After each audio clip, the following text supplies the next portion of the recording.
Kurnool GGH పారిశుద్ధ్య కార్మికులు తాడేపల్లి వైఎస్ఆర్సీపీ అధినేత వైఎస్ జగన్మోహన్ రెడ్డిని కలిశారు. ఎలాంటి ముందస్తు నోటీసులు ఇవ్వకుండా విధుల నుంచి తొలగించారు అంటూ ఆందోళన వ్యక్తం చేశారు. ఎన్నో ఏళ్లుగా పనిచేస్తూ ఉన్న కొత్త కాంట్రాక్టర్ రాగానే తమను విధుల నుంచి తొలగించారు అంటూ ఆవేదన వ్యక్తం చేశారు. ఉన్న పలంగా విధుల నుంచి తొలగించడంతో రోడ్డున పడ్డామంటూ వైఎస్ జగన్ ఎదుట వాపోయారు. వైఎస్ఆర్సీపీ అండగా ఉంటుందని కార్మికులకు వైఎస్ జగన్ హామీ ఇచ్చారు.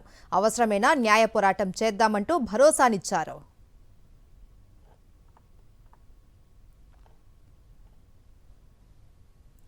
కర్నూలు జీజీహెచ్ పారిశుద్ధ్య కార్మికులు తాడేపల్లిలో వైఎస్ఆర్సీపీ అధినేత వైఎస్ జగన్మోహన్ రెడ్డిని కలిశారు. ఎలాంటి ముందస్తు నోటీసులు ఇవ్వకుండా విధుల నుంచి తొలగించారు అంటూ ఆందోళన వ్యక్తం చేశారు.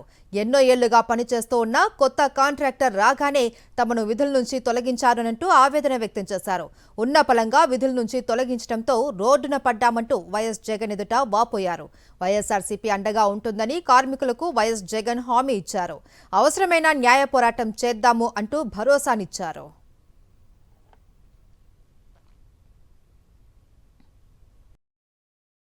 మరిన్ని అప్డేట్స్ కోసం ఛానల్ ను సబ్స్క్రైబ్ చేయండి. నోటిఫికేషన్స్ కోసం బెల్ ఐకాన్ పై క్లిక్ చేయండి.